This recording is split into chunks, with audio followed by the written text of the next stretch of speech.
വീഡിയോയിലേക്ക് എല്ലാവർക്കും സ്വാഗതം. ഇന്ന് നമ്മൾ തയ്യാറാക്കാൻ പോകുന്നത് നല്ല കുത്തരി വെച്ച് നല്ലൊരു അടിപൊളി ഒരു പലഹാരമാണ്. അതിനായിട്ട് നമ്മളിപ്പോൾ ഒരു ഗ്ലാസ് കുത്തരി എടുത്തിട്ടുണ്ട്.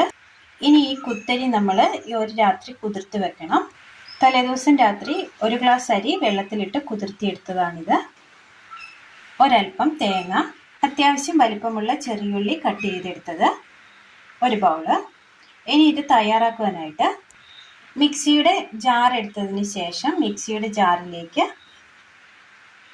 ഒരൽപ്പം വെളുത്തുള്ളി ഇട്ട് കൊടുക്കാം. ഇതിനൊപ്പം തന്നെ തേങ്ങ കട്ട് ചെയ്തതാണ്, ചെറിയുള്ളി, ഇതിലേക്ക് ഒരൽപ്പം ജീരകം ഇട്ട് കൊടുക്കുകയാണ്. ഇതിനി നന്നായി ഒന്ന് ചതച്ചെടുക്കാം. അരക്കരുത്, ചതച്ചെടുക്കണം. തേങ്ങയും ഉള്ളിയൊക്കെ നല്ലതുപോലെ നമ്മൾ ചതച്ചെടുത്തിട്ടുണ്ട്. ഇതൊരു സൈഡിലേക്ക് മാറ്റി വെക്കാം. ഇനി ഇത് അതേ മിക്സിയുടെ ജാറിലേക്ക് അരി ഇട്ട് കൊടുക്കുകയാണ്. കുതിർത്തിയെടുത്ത അരിയാണ്.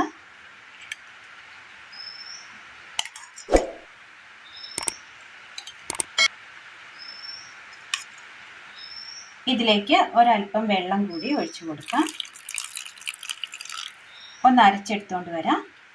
ഒരു ബൗൾ എടുത്തതിന് ശേഷം നമ്മൾ അരച്ചു കൊണ്ടുവന്ന മാവ് ഒഴിച്ചു കൊടുക്കുകയാണ്. ഇതുപോലെ അധികം വെള്ളം ഇല്ലാതെ വേണം നമ്മൾ അരച്ചെടുക്കുവാനായിട്ട്. ബാലൻസ് കൂടി നമുക്ക് അരച്ചെടുത്തുകൊണ്ട് വരാം. അങ്ങനെ നമ്മൾ അരി അരച്ചെടുത്തിട്ടുണ്ട്. ഇനി ഇതിലേക്ക് ഒരൽപ്പം ഉപ്പിട്ട് കൊടുക്കാം. ആവശ്യമായ ഉപ്പ് ചേർത്ത് കൊടുത്താൽ മതി. ഇനി ഇതിലേക്ക് നമ്മൾ ഈ ചതച്ച് വെച്ചിരിക്കുന്ന ഇതും കൂടി ഇട്ട് കൊടുക്കുകയാണ്. എന്നിട്ട് കൈ വെച്ച് നന്നായിട്ടൊന്ന് മിക്സ് ചെയ്തെടുക്കണം. നന്നായി ഒന്ന് മിക്സ് ചെയ്തെടുക്കാം. അരിയുടെ മാവ് നല്ലതുപോലെ നമ്മൾ മിക്സ് ചെയ്ത് കുഴച്ചെടുത്തിട്ടുണ്ട്. വാഴയില നമ്മൾ ഇതുപോലെ കട്ട് ചെയ്തെടുത്തിട്ടുണ്ട്, റൗണ്ടിൽ കട്ട് ചെയ്തെടുത്തിട്ടുണ്ട്. എന്നിട്ട് ക്ലീൻ ചെയ്ത് ഒന്ന് തുടച്ചെടുത്തതാണ്.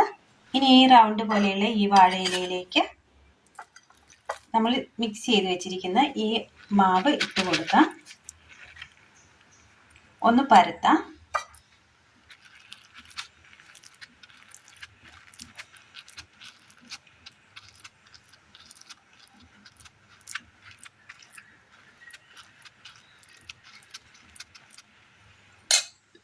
ഇതുപോലെ വാഴയിലയിലേക്ക് നമ്മൾ ഇത് പരത്തിയെടുത്തിട്ടുണ്ട്.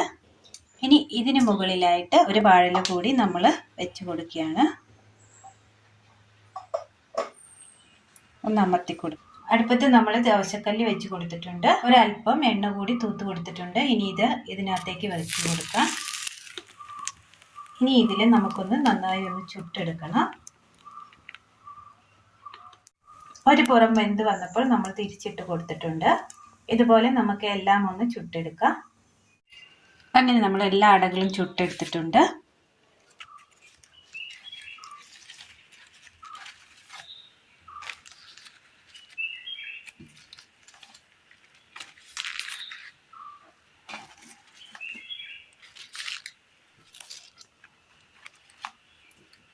നല്ല ടേസ്റ്റിയായ നല്ല അടയാണ്. എണ്ണയൊന്നും ചേർക്കാതെ തന്നെ നമ്മൾ ചുട്ടെടുത്ത നല്ലൊരു അടയാണ്.